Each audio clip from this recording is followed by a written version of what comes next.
فاتحہ۔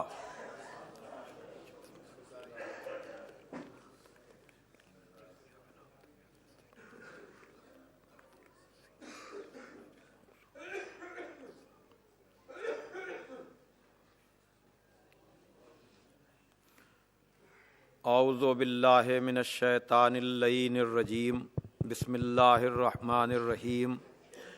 الحمد للہ الذی ہدانا لہذا وما كنا لنہتدی لولا ان ہدانا اللہ، لقد جاءت رسل ربنا بالحق، الصلاۃ والسلام علی محبوب رب المغربین والمشرقین، جد الحسن والحسین بالقاسم محمد۔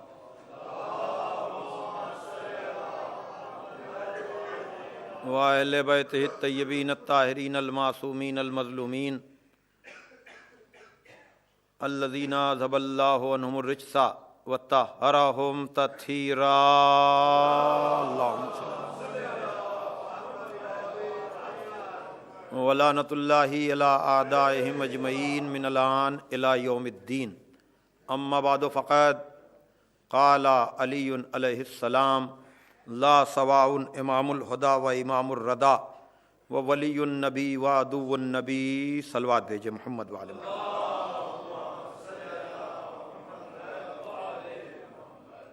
بزرگان محترم و دوستان عزیز، آپ حضرات کی خدمت میں چاند رات 1436 ہجری کے محرم کی وہ مجلس جس سے آغاز ہوا تھا اس سلسلہ ذکر و بیان کا، اپنے طور پر میں یہی سوچ رہا تھا کہ آج اس سلسلے کو اختتام تک پہنچا دینا ہے، لیکن ابھی آنے کے بعد کل بھی ایک مجلس اور ذکر کا موقع فراہم ہوا، تو اس لیے تقریباً میرا بیان اس موضوع کے حوالے سے تو بڑی حد تک آج میں مکمل کر لوں گا، لیکن کل آزاد مجلس ہوگی جس میں کچھ فرمائشیں بھی ہیں کچھ لوگوں کی، اور کچھ الگ ہٹ کر بھی گفتگو کا امکان رہے گا۔ بس گزارش یہی ہے کہ وقت سے اگر آپ تشریف لے آئیں گے تو میں بھی ایک منزل رات گئے تک طے کر لوں گا، برمنگھم تک، اور پھر پرسوں سے مجھے لندن جانا ہے، تو بہرحال گزارش یہی ہے کہ وقت سے تشریف لے آئیے گا۔ موضوع جو رہا وہ امامت و خلافت، مجھے نہیں معلوم کس حد تک میں نے موضوع کا حق ادا کیا، لیکن جو تاریخ اسلام کے اہم واقعات تھے ان میں ایک تقابلی طور پر جناب ابو طالب سے ایک سلسلہ شروع کیا تھا میں نے، جو 9ویں محرم کی مجلس میں بڑی حد تک بات واضح ہو گئی کہ امام حسین نے اپنے انکار سے خلافت کے تابوت میں آخری کیل ٹھوک دی۔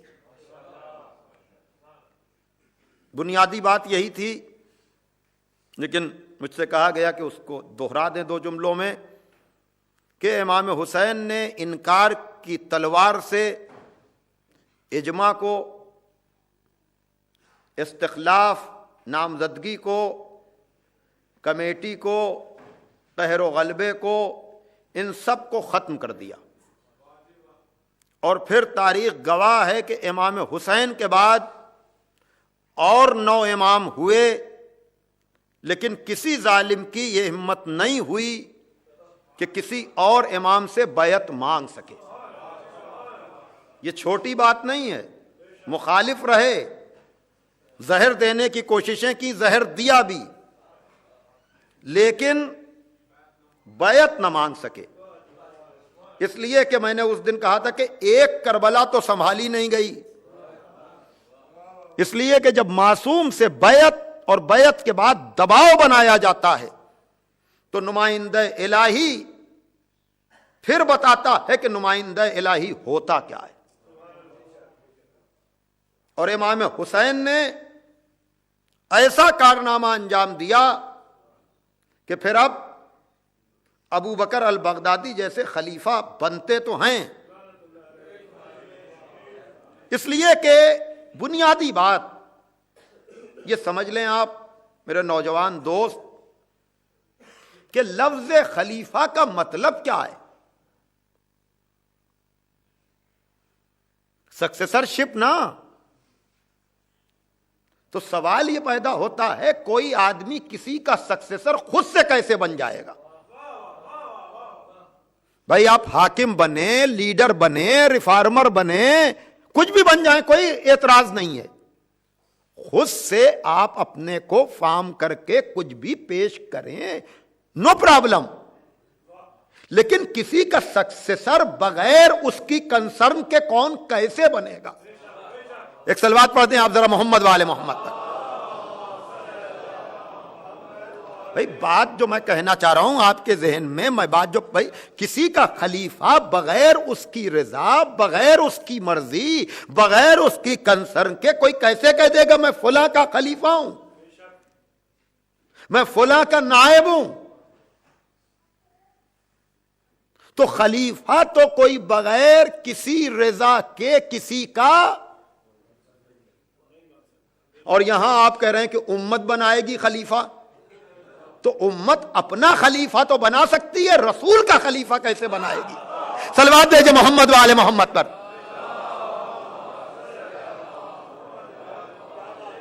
بآواز بلند نعرہ صلوات بھیجئے.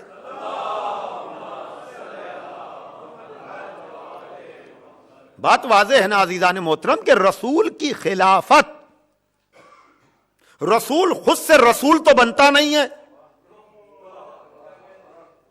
بھائی، از خود وہاں رسول خود سے رسول نہیں بن سکتا. بھائی غلام احمد قادیانی کا میں نے اشارہ کیا تھا نا، یہ خود سے بنا تھا، اسی لیے تو اس کا انکار ہے. یعنی جہاں رسول خود سے نہ بن سکے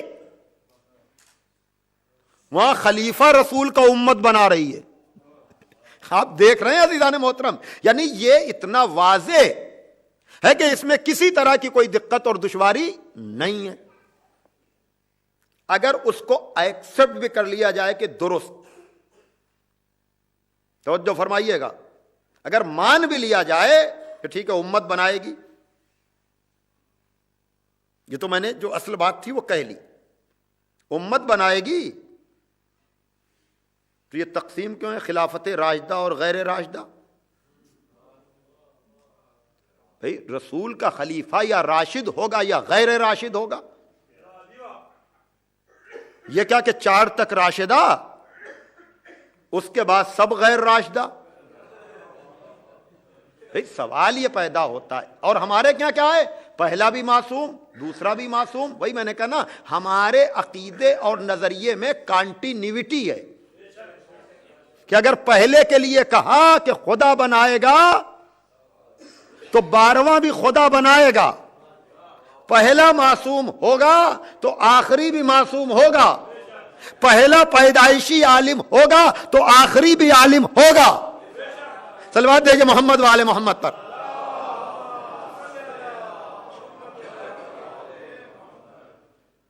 چلیے علم کے حوالے سے دیکھ لیجئے.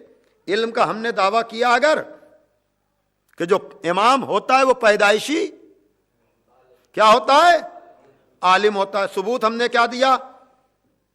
پہلے کا ثبوت ہم نے یہ دیا کہ اس نے آغوش رسول میں قرآن سنایا،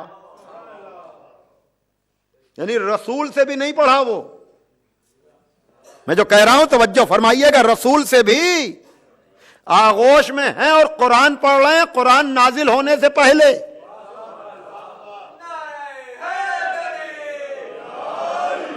توجہ کر رہے ہیں، قرآن پڑھ رہے ہیں قرآن نازل ہونے سے پہلے.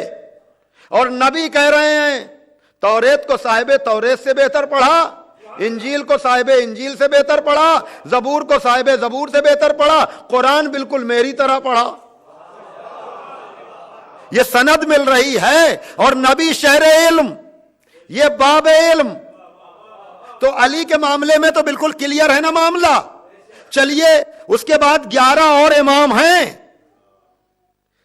ایک بات یاد رکھیے گا، جہالت چھپنے میں دیر نہیں لگتی. میں بہت دعوی علم کروں، بڑے بڑے دعوے کروں، اور یہاں سے وہاں تک جاتے ہوئے 2-4 سوالات آپ کر لیں، پول کھل جائے گی میری کہ کتنے بڑے ہم حجت الاسلام ہیں اور کتنے بڑے ہم مولانا ہیں. یہ سارا بھرم 1 سیکنڈ میں کھل جائے گا. دیر نہیں لگے گی، دیر نہیں لگے گی. میں نے ایک اشارہ کیا تھا کہ بھائی امت کو 4تھے نمبر پر علی مل گئے تھے، اب تو رکے رہتے. جائیے 9ویں کی مجلس دوبارہ سنیے گا یا 8ویں کی، کہ بھائی اب تو رکے رہتے، 4تھی منزل پر علی مل گئے تھے. یہ بدبختی نہیں ہے تو اور کیا ہے کہ آخری آپ کے علی تھے، سنبھالے نہ گئے. اور ہمیں مولا علی کے بعد 11 علی جیسے چاہیے ہیں. بھائی توجہ کیجیے، میں جو بات کہنا چاہ رہا ہوں، 11 علی جیسے آسان نہیں ہے. یعنی علم کا بھرم، علم کا بھرم، علم کا وقار زیادہ دن تک آدمی قائم نہیں رکھ سکتا. 10, 20, 50 مجلسیں پڑھوائیے، پول کھل جائے گی. توجہ فرما رہے ہیں، یعنی علم کا بھرم. بھائی ہونا یہ چاہیے تھا کہ مولا علی جیسا ایک مل گیا تھا، اس کے بعد ہمارا کوئی دعویٰ ہی نہ ہوتا. لیکن سونا کھرا ہو تو دعویٰ کرنے میں حرج کیا ہے بھائی؟ میں جو کہہ رہا ہوں بات سمجھیے. آج میں باتوں کو مکمل کرنے جا رہا ہوں، ساری باتیں جتنے بھی جز تھے. سنیے، پیغمبر کب پیدا ہوئے؟ سن ہجری تو تھا نہیں اس وقت. عام الفیل کی اسٹارٹنگ. عام الفیل مینس، ذرا سا میں آپ کا وقت لوں گا آج. نہیں اور کچھ نہیں، عام الفیل مینس پوچھ رہا ہوں. عام کہتے ہیں سن کو، فیل کہتے ہیں ہاتھی کو. Elephant ear. اچھا یہ بھی سن لیجئے، ایئر بنتا کیوں ہے؟ سن جو بنتا ہے وہ کیوں بنتا ہے؟ چونکہ آدمی، نہیں سن لیجئے یہ بہت ذرا سا، آدمی جو ہے وہ اپنی باتوں کو یاد رکھنا چاہتا ہے، تو خود اس کی باتیں اہم نہیں ہوتی. خود اس کی باتیں بڑی اہم نہیں ہوتی، امپورٹنٹ نہیں ہوتی. تو اپنی باتوں کو یاد کرنے کے لیے کسی امپورٹنٹ، کسی اہم واقعے کو وہ معیار بناتا ہے. توجہ کیجئے گا. مثلا جناب عیسیٰ کو، ان کی ولادت کو ایک بڑا ایونٹ تھا یہ. تو لوگوں کو اپنی باتیں یاد کرنے کے لیے ہسٹری اسی تو بنتی ہے. پہلے نیوز پیپر بنتا ہے، نیوز پیپر پھر ہسٹری بن جاتی ہے، تاریخ بن جاتی ہے. آج کی بات کل آئے گی تو کیا ہوگی؟ نیوز. اور 100 سال کے بعد یہی نیوز بن جائے گی ہسٹری. یہی ہے نا. اب ان کو اپنی شادی کا حساب لگانا ہوا. ہماری شادی کب ہوئی تھی؟ جناب عیسیٰ کی ولادت کے 1 ہفتے بعد. ہمارا باپ کب مرا تھا؟ جناب عیسیٰ کی ولادت کے 5 سال بعد. توجہ فرما رہے ہیں. یعنی کوئی بڑا ایونٹ جو ہے مرکز بن جاتا ہے، آدمی اس سے اپنی زندگی کا حساب و کتاب معین کرتا ہے. تو یہ بنا سن عیسوی. چونکہ معجزاتی طور پر جناب مریم کے یہاں بیٹا ہوا تھا تو کچھ کسی کو یاد نہیں تھا، لیکن یہ سب کو یاد تھا. توجہ کر رہے ہیں کہ نہیں؟ تو اس سے بنا سن عیسوی. اب اسی سے سارے حساب و کتاب چل رہے ہیں. اب اس میں اور کتنی الٹ پھیر ہوئی اس کیلنڈر میں، یہ الگ ایک موضوع ہے کہ وہ ولادت کو مرکز بنایا گیا. 25 دسمبر کیوں نہیں ہے فرسٹ ڈے؟ میں کیا کیا باتیں عرض کروں. یہ 1 جنوری سے کیوں ایئر شروع ہو رہا ہے جب 25 کو پیدا ہوئے؟ یہ 7 دن کا گیپ، 5 دن کا گیپ جو ہے یہ کیوں ہے؟ یہ ساری ہسٹورین بتائیں یہ سب باتیں، ورنہ عیسوی جو ہے شروع تو ہونا چاہیے 25 دسمبر سے۔ سمجھو فرسٹ ڈے جب آپ عیسوی بنا رہے ہیں تو فرسٹ ڈے جو ہے، فرسٹ تاریخ جو ہے وہ تو 25 کو ہونا چاہیے بھائی۔ اسی لیے ہمارے یہاں بھی ایک بحث ہے سال کے سلسلے میں کہ ہم رمضان المبارک کو پہلی تاریخ کو اس سے سال شروع ہونا چاہیے، یہ ایک پوری بحث ہے، اقبال الاعمال وغیرہ میں اس سے چھیڑنے کا بھی موقع نہیں ہے۔ یہ میں سارے اشارے کر رہا ہوں کہ یہ بحثیں ہیں سب۔ تو اب لوگ پہلے سارا حساب لگاتے تھے جناب عیسیٰ کی ولادت سے، وہی سب سے بڑا ایونٹ تھا ہسٹری میں اس وقت تک، لیکن کعبہ لوگوں سے دیکھا نہیں جا رہا تھا، ولو یہ کہ وہاں بت رکھے ہوئے تھے، لیکن پھر بھی رومن امپائر کو یہ اچھا نہیں لگتا تھا کہ کفار صحیح کعبے کی طرف جائیں۔ وہ چاہتا تھا کہ اس کے ایریے میں کوئی مذہبی، اور ہر آدمی مذہبی مرکز، یہ جو فاطمیوں نے، حالانکہ وہ اشارے کچھ ہیں تھوڑے بہت، راس الحسین یا جناب زینب کا مزار، یہ جو مصر میں یہ بات ہے، یہ اسی لیے ہے کہ ہر اسٹیٹ چاہتی ہے کہ اس کے یہاں کوئی روحانی مرکز بھی ہو۔ توجہ کر رہے ہیں کہ نہیں؟ تو بہرحال وہ جو ہے وہ یہ کعبے کی مقبولیت دیکھ نہیں پا رہے تھے رومن امپائر، تو وہ کعبے کی دشمنی میں کعبے کو ڈھانے کے لیے ہاتھیوں کا لشکر لے کر آئے۔ تو یہ ایونٹ بڑا ہو گیا جناب عیسیٰ کی ولادت سے۔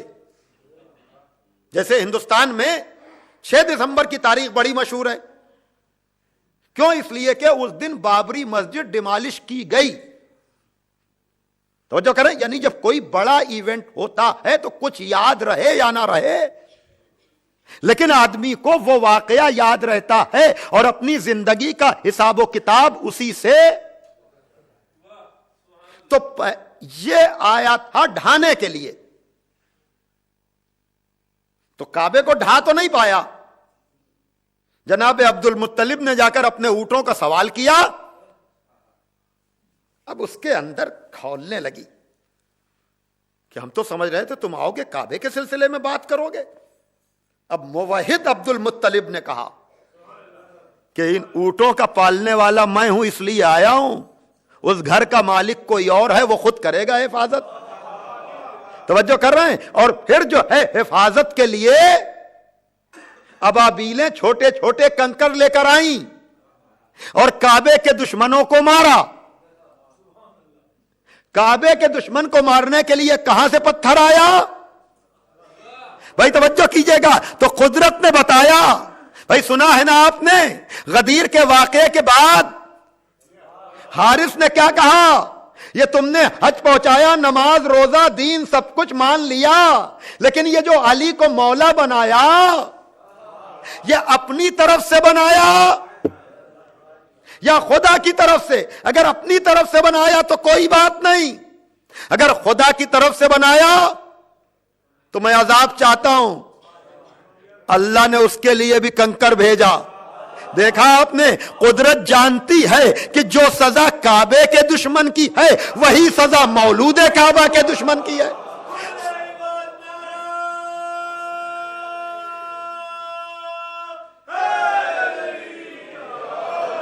میں نے ذرا سا وقت لے لیا کہ آج تھوڑی سی ثقیل بھی ہو جائے تو کوئی بات نہیں۔ بہرحال وہ باتیں جب یاد آئیں گی کبھی آپ کو ریسرچ ورک کے لیے تو آپ کو کام آئیں گی۔ تو پہلی اسی سال پیدا ہوئے پیغمبر، تو اس لیے کہا جاتا ہے کہ پیغمبر ایک عام الفیل میں پیدا ہوئے۔ 17 ربیع الاول ایک عام الفیل، یعنی ہاتھیوں کے حملے والے سال پیغمبر ظاہری طور پر آغوش آمنہ میں انہوں نے آنکھ کھولی۔ 30 عام الفیل میں مولا علی کی ولادت ہوئی، 30 سال بعد۔ 30 عام الفیل۔ بیسس سے یہ اختلاف ہے تھوڑا سا تاریخ میں، قبل اور بعد کا، کہیں قبل لکھا ہے پہلے، کہیں لکھا ہے بعد۔ ہم لوگوں کیا بعد لکھا ہے کہ بعثت کے 5 سال بعد جناب زہرا پیدا ہوں. اب دیکھیے ابھی تک عام الفیل مشہور تھا، بعثت کے بعد اب ہو گئی بعثت مرکز بنا. لیکن بعثت یعنی جس دن پیغمبر نے اعلان رسالت کیا اسے کہتے ہیں بعثت. ہم لوگوں کے 27 رجب معراج کے حوالے سے یاد رکھی جاتی ہے، بعثت کے حوالے سے نہیں. لیکن اہم ترین تاریخ ہے 27 رجب، بعثت بھی ہے، پیغمبر کی معراج بھی ہے. تو بعثت کے 5 سال بعد جناب زہرا کی ولادت ہوئی. اب جب پیغمبر نے ہجرت کی مکے سے، اب بڑا ایونٹ بن گیا ہجرت. ہمارا کیلنڈر اب جو شروع ہوا، اب پھر یہاں پر پہلی محرم کو خوشی مناتے ہیں کچھ اسٹیٹس. ان بدبختوں کو یہ پتہ ہی نہیں کہ پیغمبر کا سفر مکے سے مدینے ربیع الاول میں ہوا ہے، محرم میں ہوا ہی نہیں. میں جو کہہ رہا ہوں پوری ذمہ داری سے کہہ رہا ہوں ساری باتیں. یعنی یہ تو بہرحال اب اس کے بعد سے ہجرہ آپ کا شروع ہو گیا، ہجری کیلنڈر اور عیسوی، چونکہ وہ ان کے لیے مرکزی چیز تھی. ہجرت ہمارے نبی کے لیے یا ہم لوگوں کے لیے ایک مرکزی چیز تھی. تو 3 ہجری میں ولادت ہوئی امام حسن کی، 4 ہجری میں ولادت ہوئی امام حسین کی. 1 عام الفیل سے 30، اس کے 10 سال بعد بعثت، کتنے ہو گئے؟ 40 سال. بعثت کے بعد 12 برس تک پیغمبر رہے کہاں؟ مکے میں. تو 40 اور 12 توجہ فرمائیے گا 52. اس کے بعد ہجرت، 3 ہجری میں امام حسن، 4 ہجری میں امام حسین. اس کے بعد امام زین العابدین سے لے کر 255 ہجری میں ہمارے آخری امام. تو 255 میں جوڑیے 52 اور. بھائی توجہ کیجئے گا. اب اگر پیغمبر سے امت بھی متاثر ہے، اس کے علم کے سلسلے میں بحثیں ہیں. میں تو 12 کی اگر بات کروں تو 30 سے شروع کیجئے. آپ 30 مائنس کر دیجئے اس میں 300 میں 270. کہاں سے میں نے بات شروع کی تھی؟ علمی معیار 1 گھنٹے برقرار نہیں رہتا. میں نے بڑا وقت آپ کا لیا، میں معذرت نہیں کروں گا، لیکن میں بتا رہا ہوں کہ ہمارے ائمہ کی زندگی 260 میں غیبت صغرا ہے. توجہ کر رہے ہیں؟ 260 میں غیبت صغرا کا آغاز ہے امام حسن عسکری کی شہادت کے بعد. تو 270 سال ہسٹری کے لیے کم نہیں ہوتے، لیکن علمی معیار برقرار رکھنے کے لیے بھائی توجہ کیجئے گا. جہاں آدمی 2-4 گھنٹے اپنے علمی وقار کو برقرار نہ رکھ سکے، ہم 270 سال کی ہسٹری پیش کر رہے ہیں اپنے مولا علی سے لے کر 12ویں امام تک، کہ کوئی بتا دے کہ ان 270 سالوں میں ہمارے 12 اماموں میں سے کبھی کسی نے کسی سے کچھ پوچھا ہو؟ بھائی صلوات پڑھ دے محمد والے محمد پر.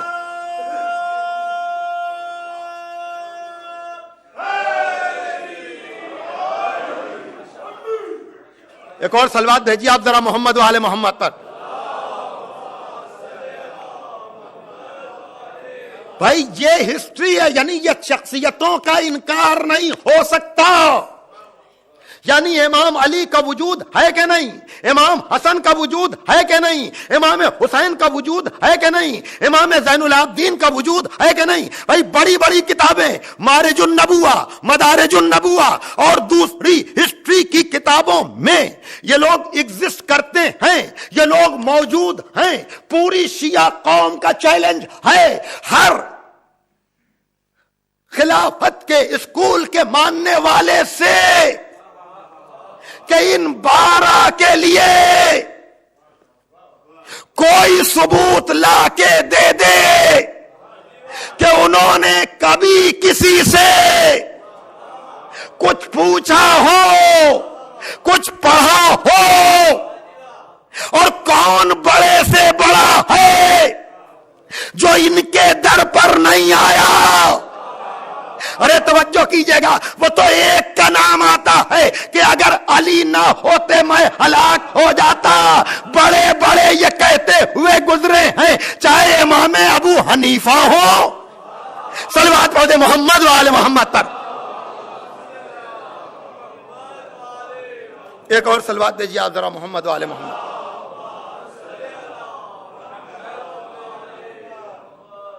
دیکھیں کل چونکہ مجلس پڑھنے کا موقع مل گیا اس لیے میں نے بات کو پھیلا دیا۔ ایک صلوات دیجیے آپ ذرا محمد وآل محمد پر۔ اب سنیے آپ نتیجہ۔ تو یہ تو علم کی ایک بات میں نے ایسے ہی پیش کر دی ثبوت کے طور پر کہ امامت کو سمجھیے کہ امامت کیا ہے، رسول کا نائب ہوتا کیا ہے، رسول کا سکسیسر ہوتا کیا ہے، کہ جو کسی کا محتاج نہ ہو، دنیا اس کی محتاج ہو علمی طور پر۔ اور چیزیں تو آدمی ادھر ادھر سے بھی لے سکتا ہے، دولت ٹرانسفر ہو سکتی ہے، عہدہ ٹرانسفر ہو سکتا ہے، علم ٹرانسفر نہیں ہوتا بھائی۔ ایک صلوات بھیجیے محمد وآل محمد پر۔ اچھا یہ بیچارے سب جاہل، تو یہ ہیں بڑے چالاک۔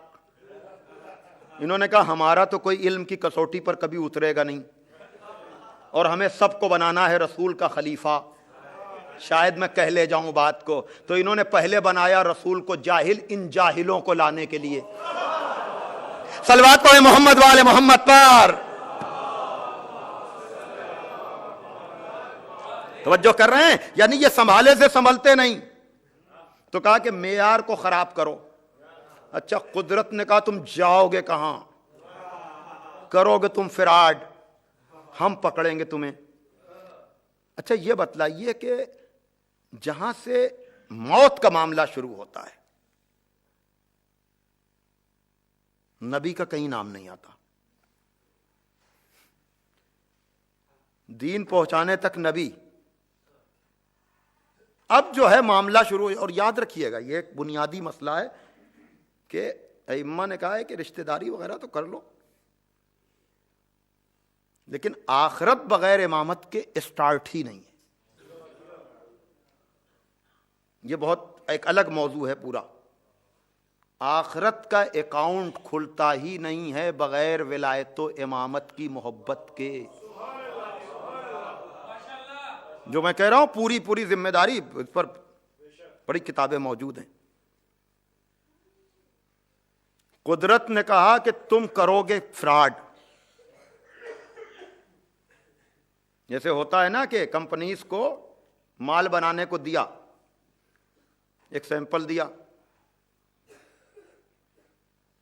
مال اس طرح کا بن نہ پایا، تو اب مال تو بن چکا ہے کسی وجہ سے، صحیح مال جو ہے غلط بنا، تو سمجھدار جو لوگ ہوتے ہیں وہ کرتے ہیں سوری غلطی ہو گئی، لیکن جو فراڈ ہوتے ہیں وہ یہ کہتے ہیں کہ اپنے بنائے ہوئے مال کو بنا دیتے ہیں سیمپل، نمونے کو کر دیتے ہیں گول۔ ارے توجہ کیجئے گا میں کیا کہہ رہا ہوں، اور اپنے ہی بنائے ہوئے مال کو کہتے ہیں یہی تو ہے نمونہ، اب لڑتے رہیے آپ۔ تو اب سمجھدار لوگ دو نمونے بنواتے ہیں، ایک اپنے پاس رکھتے ہیں، بھائی توجہ کیجئے گا، ایک اس کو دیتے ہیں جسے مال بنانا ہے، تاکہ اگر نمونے کے مطابق نہ بنے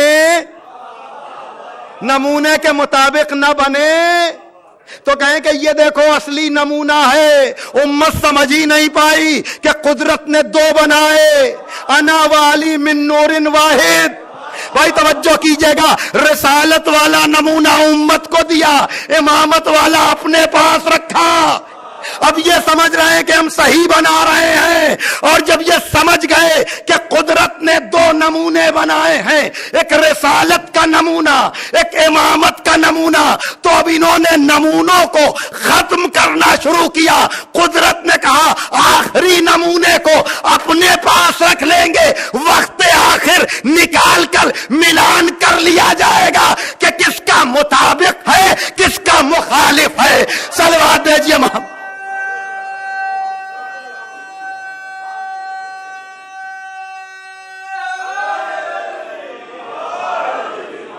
یعنی آرڈر دیا جائے گا رسالت والے نمونے پر، اور مال لیا جائے گا امامت والے نمونے پر۔ اگر مال مطابق ہوا تو بھیجا جائے گا جنت، مال خلاف بنا تو بھیجا جائے گا جہنم کی بھٹی میں۔ صلوات دیجئے محمد والے محمد پر۔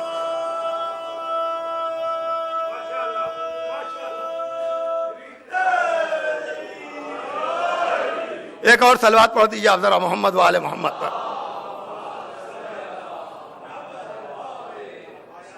پڑھے جاؤ نمازیں، رکھے جاؤ روزے، وہاں رسول ہے نمونہ، لیکن اس میں رد و بدل کرو گے نا، لیکن کسوٹی امامت ہے، دیکھا وہاں جائے گا۔ جبھی تو لوگوں نے کہا آج ویسی نماز پڑھی جیسی رسول کے پیچھے۔ ایک صلوات پڑھ دے محمد والے محمد پر۔ چلیے میں بات کو سمیٹوں اب۔ اچھا، اس میں جو اصل معاملہ ہوا وہ یہ کہ نبی نے تعداد بیان کر دی، اور باطل کی ایک میں نے کہا تھا نا اس کی مجبوری یہ ہوتی کہ وہ ہر رہبر کو آخری سمجھتا ہے کہ اس کے بعد قصہ تمام۔ تو 12 انہوں نے سن کر لکھ تو لیا، سوچا کہ ہوں گے ہی نہیں یہ سب۔ تو میں کہہ رہا ہوں دیکھیے، جب غیب پر یقین نہ ہو تو پھر آدمی ہر جگہ دھوکہ کھاتا، پھر ایمان کا کوئی فائدہ ہی نہیں۔ 12 کی تعداد لکھ لی، 12 کی تعداد سب کتابوں میں لکھ لی، خلیفہ بناتے چلے گئے تھوک میں۔ ایک صلوات بھیجے محمد والے محمد پر۔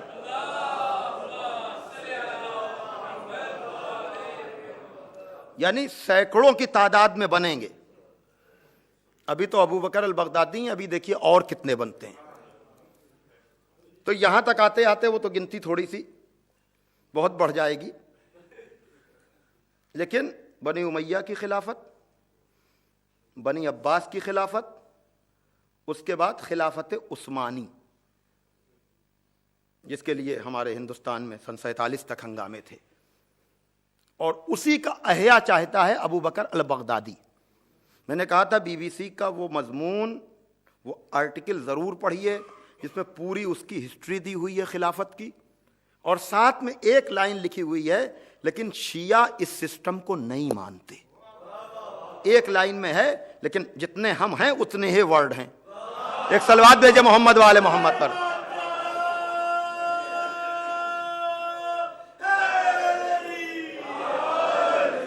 لیکن ان بیچاروں کو شوق بہت ہوتا ہے مذہبی مناظرہ کرنے کا۔ میں نہیں کہتے ہیں کہ کبھی اپنا کوئی نہیں بدلا، لالچ کے لیے کچھ اپنے بھی بدل سکتے ہیں، میں کوئی گارنٹی نہیں لے رہا ہوں، اسی لیے اللہ نے معصومین کی ذمہ داری لی ہے۔ لیکن بدلنے والوں کی تعداد کبھی آپ دیکھیں کہ ادھر سے ادھر کتنے گئے، ادھر سے ادھر کتنے آئے۔ میں کیا کہہ رہا ہوں، یہ بھی ایک پورا موضوع ہے بھائی، آپ پورا تجزیہ کریں تو خیر وہ ایک الگ سارے مسئلے ہیں۔ تو علامہ ہلی بہت بڑی شخصیت ہے، بہت بڑی شخصیت ہے۔ اسی لیے میں کہتا ہوں اسلام اور شیعت کو 100 سال کے نقشے پر نہ دیکھیے۔ 100 سال کے نقشے پر بہت لوگ بڑے بڑے نظر آئیں گے، لیکن 1400 سال کے نقشے پر دیکھیے تو 1400 سال کے میپ پر بھی علامہ ہلی بڑے نظر آئیں گے۔ توجہ کر رہے ہیں؟ میں نے ایک واقعہ طلاق والا بتایا تھا اصفہان کا۔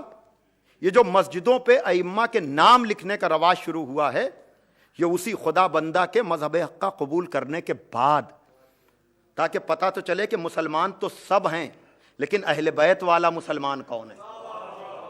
یہ اسی لیے ہوتا ہے۔ تو علامہ ہلی، میں بات کو ختم کر رہا ہوں، کل انشاءاللہ بات اور ہوگی۔ سے بادشاہ نے کہا کہ میں مذہب پر مناظرہ چاہتا ہوں. تو علامہ ہلی نے کہا کہ بھائی دیکھیے دوسرے مذاہب کے علماء آ جائیں. شاید بزرگوں نے بات سنی ہو لیکن نوجوان دوستوں کے لیے میں نے کہا, میں تو حافظے کو تازہ کر رہا ہوں اور اپنے بات کو ثابت کرنے کے لیے ان واقعات کو پیش کر رہا ہوں کہ ہمارے گھر کے بچے آئیں گے, دوسرے مذاہب کے علماء آئیں. بھرے دربار میں علماء بھی جمع ہوئے. ظاہر سی بات ہے کہ مناظرے کے وقت جو ہے وہ آدمی اپنے ماسٹر کو لے کر آتا ہے, جو ایکسپرٹ ہوتا ہے اسی کو لے کر آتا ہے. اچھا علامہ ہلی نے یہ کیا کہ بھائی ادھر کے ایکسپرٹ آئیں, ادھر کے بچے آئیں. اللہ اکبر, یہ ہے مذہب پر بھروسہ, یہ ہے مذہب پر اعتبار.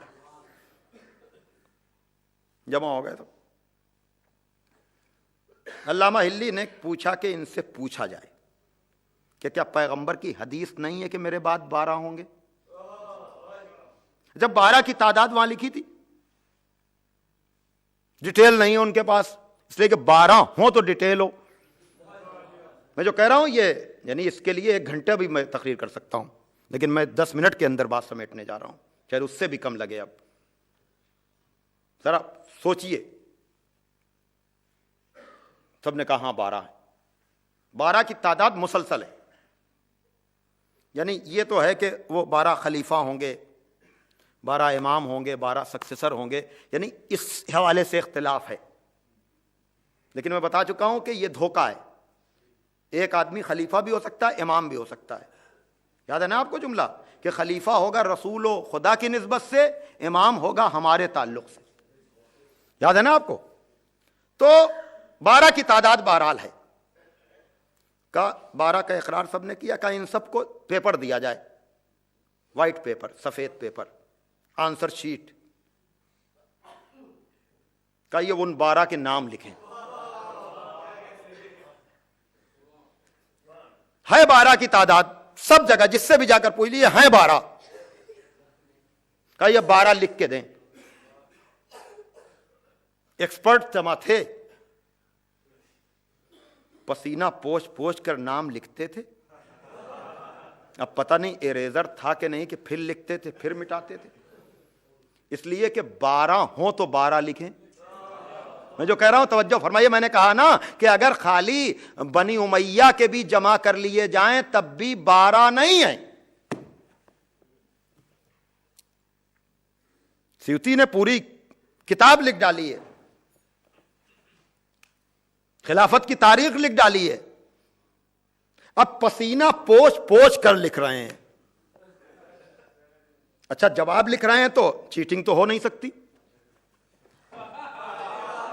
ارے میں کیا کر رہا ہوں توجہ فرمائیے گا بھائی. دیکھیے علامہ ہلی نے کیا کیا, یعنی کچھ یعنی زحمت ہی نہیں ہے, یعنی یہ موقع ہی نہیں دیا کہ یہ میٹنگ کر سکیں.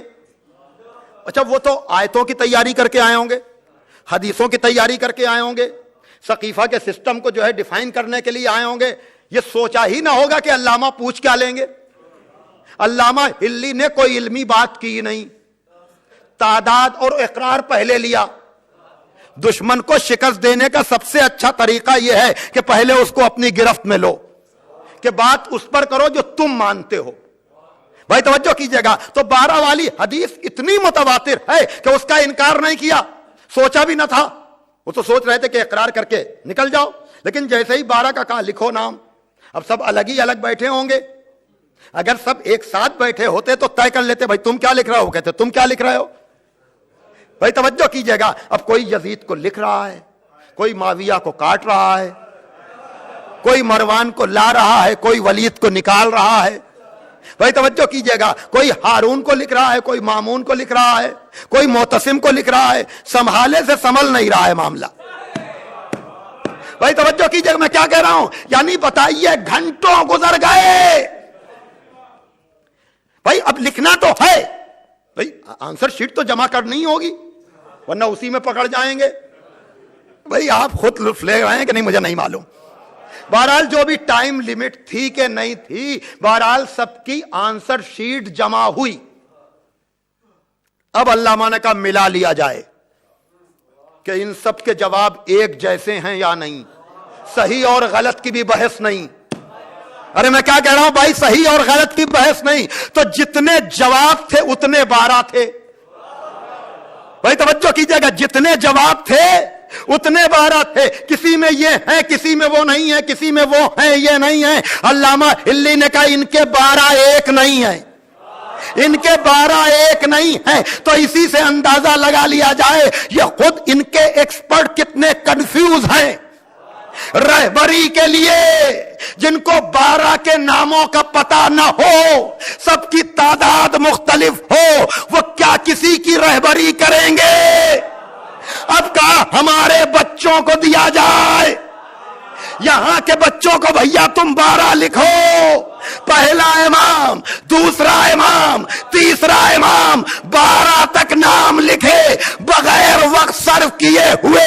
کہ ان کو بھی ملا لیا جائے, جو ایک نے لکھا وہی دوسرے نے لکھا, جو دوسرے نے لکھا وہی تیسرے نے لکھا. کا کیا مقابلہ کرتے ہو جہاں علماء میں یکسانیت نہ ہو اور یہاں بچے سب 12 ایک. تو اسی سے فیصلہ کر لو امامت کا اسکول کیا ہے اور خلافت کا اسکول کیا ہے.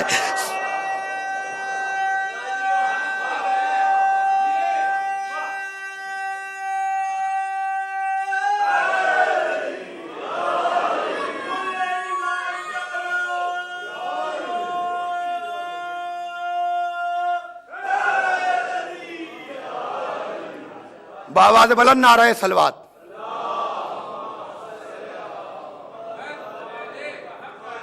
توجہ فرما رہے ہیں. تو آپ اب اس کے بعد, اس بات کے بعد ہمارے یہاں یہ مسائل نہ پیدا ہوں کہ وہ ذاکر نائک نے کیا کہہ دیا, مجھ سے متاثر ہو گئے, اور طاہر القادری نے کیا کہہ دیا, بہت اچھی بات کہی انہوں نے.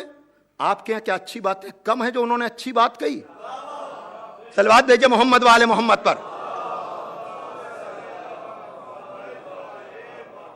ایک اور صلوات بھیجیے آپ.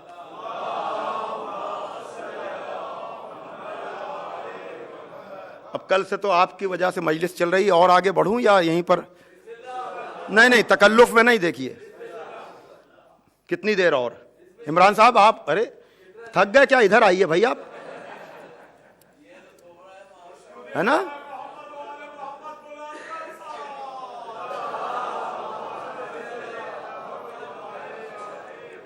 خود یہ سو رہے ہیں لیکن انہوں نے مجھے بہت ریڈی کیا. میری طبیعت خراب تھی پورے عشرے میں, اور عمران بھٹی صاحب نے اور ڈاکٹر شاہد صاحب کی وجہ سے میں اس قابل ہو جاتا تھا روز کہ جو ہے وہ, چونکہ شوگر کا مرض ایسا بدبخت ہے کہ میں کیا بتاؤں, بس جدھر مڑتا ہے اپنا اثر چھوڑتا ہے. ایک صلوات بھیجیے محمد والے محمد.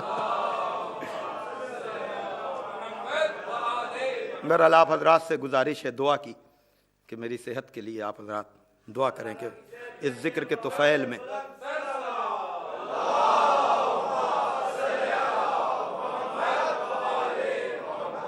یاد رکھیے گا اتنی مخالفتوں کے باوجود جو آپ کا اسٹینڈ ہے نا وہ حقانیت کی وجہ سے.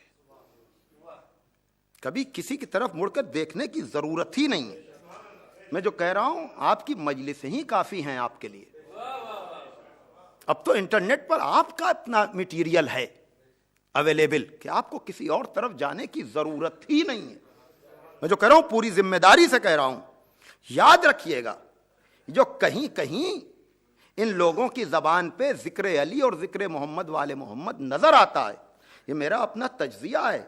پاکستان میں محرم اور سفر میں اتنا زیادہ عزاداری ہوتی ہے کہ خود لوگوں نے سوال کرنا شروع کر دیا تھا کہ نواسہ رسول کے لیے ہمارے پاس عقیدت کیوں نہیں ہے. تو اس بند کو باندھنے کے لیے ذکر محمد والے محمد کا سہارا لیا گیا. میں جو کہہ رہا ہوں پوری ذمہ داری سے کہہ رہا ہوں عزیزان محترم, تاکہ ہم کہہ سکیں کہ ہم بھی آل محمد کے چاہنے والے ہیں. تو آل محمد کے چاہنے والے تو آپ ہیں, لیکن دشمنان آل محمد کے لیے آپ کا کیا خیال ہے؟ یہ بات نہیں ہے. آپ یہ بتلائیے کہ یزید کے لیے کیا خیال ہے, یزید کے باپ کے لیے کیا خیال ہے, جس نے اس کے باپ کو بٹھایا اس کے لیے کیا خیال ہے. توجہ کر رہے ہیں کہ نہیں؟ اصل پوچھنے والی بات یہ ہے کہ جس سسٹم کے تحت یزید آ کر اتنا بڑا حاکم بن گیا, کیا وہ لوگ مجرم ہیں کہ نہیں؟ اس دن ایک بات رہ گئی تھی عزیزان محترم، یاد رکھیے گا، یہ جو گھبرا گھبرا کے لوگ کہتے ہیں امام حسین کو تو سب مانتے ہیں، امام حسین کو تو سب مانتے ہیں۔ خطیب الایمان طاہر جرولی مرحوم عجب جملہ کہا کرتے تھے کہ امام حسین کو سب مانتے نہیں ہیں، یزید کو سب مان نہیں سکتے۔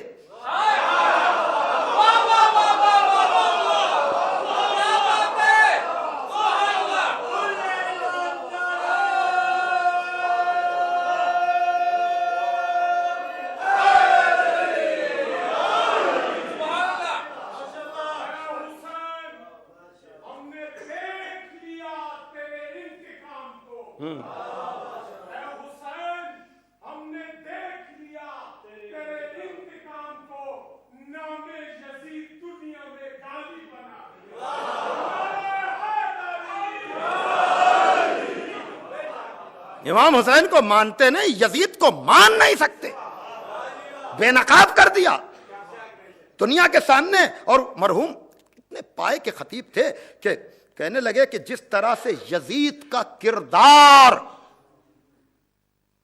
قوم پڑھنے کی اجازت دیتی ہے، اگر اسی طرح سب کا کردار پڑھنے کی اجازت مل جائے تو جیسے یزید کا کوئی نہیں ہے ویسے اس کے بڑوں کا بھی کوئی نہ ہو۔ صلوات دیجئے محمد و آل محمد تک۔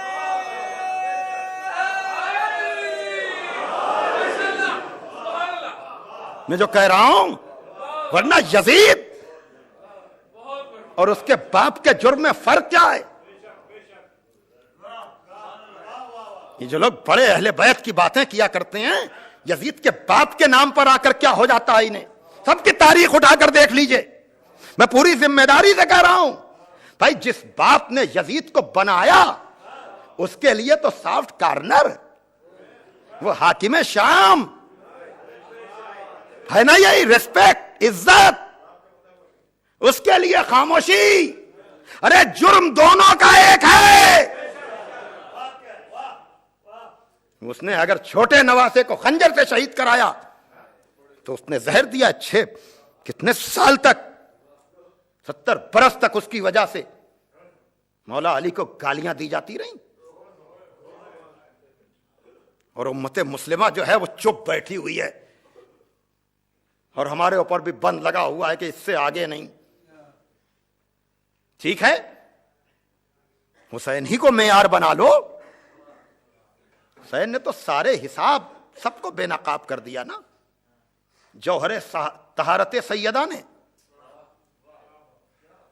کہا معیار حسین بنے گا۔ بس عزیزان محترم، کچھ باتیں تھیں وہ میں کل انشاءاللہ، موقع چونکہ مل گیا ہے تو کل یہیں سے گفتگو شروع ہو جائے گی کہ ان لوگوں کی زبان پہ ذکر محمد والے محمد کیوں آتا ہے۔ لیکن یاد رکھیے گا، امام حسین نے خدا کی قسم سارے حساب برابر کیے۔ آسان نہیں ہے، آپ کیا سمجھ رہے ہیں؟ یزید بھی اکیلا نہیں ہے، حسین بھی تنہا نہیں ہے، وہ ابلیس سے لے کر کے شام کے حاکم کی ظلمتوں تک کا وارث تھا، اور حسین بھی اکیلے نہیں ہے، جناب آدم سے لے کر شرافت امام حسن تک کے وارث تھے امام حسین۔ اب حسین کے سامنے دو راستے تھے کہ یا تو بیعت کر کے وقتی طور پر اپنی جان بچا لیتے، یا انکار بیعت کر کے جان دے کر ان سب کی شرافتوں کو بچا لیتے۔ حسین نے فیصلہ کیا کہ میں جان دے دوں گا، سب کو بچاؤں گا۔ اسی لیے زیارت وارثہ میں آج شب جمعہ ہے نا، ریکمینڈڈ ہے زیارت وارثہ۔ اے آدم کے وارث تجھ پہ میرا سلام، اے نوح کے وارث تجھ پہ میرا سلام، اے موسیٰ اور عیسیٰ کے وارث تجھ پہ میرا سلام، اے پیغمبر عربی، اے علی مرتضیٰ، اے زہرا کے وارث، اے حسن مجتبیٰ کے وارث تجھ پہ میرا سلام۔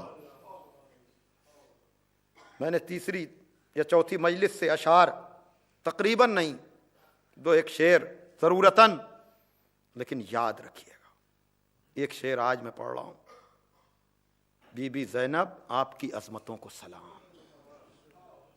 پہلی بات تو یہ سنیے کہ اگر جناب زینب نہ ہوتی، کربلا سمجھ گئے نا آپ، امام حسین نے کربلا میں کیا کیا؟ سب کی محنتوں کو بچایا۔ سنیے گا، اگر بی بی زینب نہ ہوتی تو کربلا گونگے کا خواب ہوتی، کہ خواب تو بہت اچھا، لیکن بتائے کسے؟ جملہ سنیے گا، محفوظ کر لیجئے گا، بس سوچئے گا بہت، اور وہ یہ کہ امام حسین نے خواب ابراہیم کو تعبیر عطا کی، اور جناب زینب نے اس تعبیر کو دوبارہ خواب ہونے سے بچایا۔ اگر بی بی زینب نہ ہوتی، اب شعر، میں نے امامت کے سلسلے کی تعارف کی بات کی نا، عجب شعر کہا نذیر باقری نے کہ قرآن تیرا سورہ کوثر بھی زد پہ تھا، قرآن تیرا سورہ کوثر بھی زد پہ تھا، زینب اٹھا کے لائی ہے جلتے خیام سے۔ قرآن تیرا سورہ کوثر بھی زد پہ تھا، کیا مطلب؟ انا آتینا کل کوثر کہا ہے نا، تو مصداق کوثر کون تھا کربلا میں بعد حسین؟ امام زین العابدین تھے نا۔ قرآن تیرا سورہ کوثر بھی زد پہ تھا، زینب اٹھا کے لائی ہے جلتے خیام سے۔ اگر جناب زینب سجاد کو نہ لاتی تو سورہ کوثر کو تعبیر نہ ملتی۔ اپنی نسل قربان کی بی بی زینب نے نسل امامت کو بچایا تاکہ سورہ کوثر کی تفسیر بچ جائے۔ ہاں عزیزو، بی بی زینب آپ پر ہمارا سلام، لیکن اس کے لیے اللہ اکبر، عزیزو اتنے دن تک آپ نے کربلا کے شہیدوں کا تذکرہ سنا، آج 72 کا سیم بھی ہے، ایک ایک کا نام لے کر ہم سلام نہیں کر پاتے، لیکن یہی کہتے ہیں السلام علی الحسین وعلی علی ابن الحسین وعلی اولاد الحسین وعلی اصحاب الحسین۔ مولا حسین آپ پہ سلام، آپ کے بیٹے علی ابن الحسین پر سلام، آپ کی اولادوں پر سلام، آپ کے اصحاب پر سلام، ان عزاداروں کا سلام قبول کر لو مولا۔ ہاں عزاداروں، لیکن دیکھیے یہ کربلا تھی جہاں بھائی اگر بے کفن تھا تو بہن بے ردا تھی، لیکن اب آج کے دن قافلہ کوفے میں داخل ہوا ہے۔ جزاکم ربکم۔ ہاں عزادارو، آپ کو پتا ہے سید سجاد آگے آگے ہیں، بی بی زینب پیچھے پیچھے۔ کوفے کے حالات پڑھنے کی ضرورت نہیں ہے، بازاروں میں بھی لے جایا گیا، دربار میں بھی لے جایا گیا، لیکن اب کوئی بی بی زینب کے دل سے پوچھے کہ یہی وہ کوفہ تھا کہ جب مولا زخمی عالم میں آئے تھے؟ بھائی دربار ابن زیاد کے کھنڈر آپ نے دیکھے ہوں گے نا جو گئے ہیں، ادھر مسجد کوفہ ہے، پشت پر مولا علی کا بیت الشرف یعنی گھر ہے، اور ادھر ابن زیاد کے محل کے کھنڈرات ہیں یعنی اسی آس پاس۔ تو جب اس محل میں لے جایا گیا ہوگا تو بی بی زینب کو 19ویں رمضان 40 ہجری کی بہت یاد آئی ہوگی کہ میرے بابا نے چاہنے والوں کو واپس کر دیا تھا کہ کہیں میری بیٹیوں کے رونے کی آواز۔ جزاکم ربکم، جزاکم ربکم۔ ہاں آزادارو، میں آیت اللہ وحید خراسانی کی تقریر سن رہا تھا امام حسین کے اوپر، تو انہوں نے کسی مرجع کا حوالہ دے کر کے کہا تھا اس مرجع کے سامنے، اس مرجع تقلید کے سامنے جب ذاکر مصائب پڑھ رہا تھا تو اس نے جیسے ہی کہا کہ بی بی زینب کو کوفے کے دربار میں لایا گیا، ذاکر نے یہ جملہ کہا، اس عالم زمان نے ذاکر سے کہا بس کہ آپ رونے کے لیے اور کچھ نہیں چاہیے، علی کی بیٹی اور دربار، جزاکم ربکم، علی کی بیٹی اور دربار۔ ہاں آزادارو، ظاہر سی بات ہے کہ علم کا اپنا اثر ہوتا ہے، لیکن میں بات کو آگے بڑھانے کے لیے آپ سوچتے رہیے، یہ پہلا موقع ہے جہاں بھرے دربار میں بی بی زینب کو لایا گیا ہے۔ کل بھی دربار کا منظر میں آپ کو کچھ سناؤں گا اگر موقع ملا، لیکن آج اتنا سن لیجئے آزادارو، ادھر دربار میں ایک طرف بی بی زینب کو لایا گیا، دوسری طرف جناب مختار کو، جناب مختار کو لا کر کہا گیا، اے مختار، حسین سے بڑی محبت کرتے ہو؟ کہا ہاں وہ میرا آقا ہے۔ کہا حسین سے ملو گے؟ کہا کہاں تیرا دربار اور کہاں میرا آقا؟ ایک مرتبہ سر حسین تشت میں رکھا ہوا مختار کے سامنے لایا گیا، یہی وہ وقت تھا جناب مختار کو جلال آ گیا، ہتھکڑیاں توڑ کر کے پاس میں کھڑے ہوئے سپاہی کی تلوار لی، ادھر مختار کا ہاتھ تلوار کے قبضے پر گیا، ادھر بیمار امام نے کہا مختار صبر سے کام لینا، میرے ساتھ علی کی بیٹیاں۔ جزاکم ربکم۔ ہاں آزادارو، یہ جملہ سننا تھا کہ جناب مختار نے عجب جملہ کہا کہ مولا کیا ابو الفضل نے، اتنا سننا تھا۔ کہا مختار کیا سوال کر دیا، جب تک میرا چچا تھا کس میں ہمت جو خیموں کی طرف دیکھتا، چچا کے بازو قلم ہوئے، میرا بابا شہید ہوا، ہمیں دیار بدیار، واہ حسینہ واہ مظلومہ، ماتم حسین۔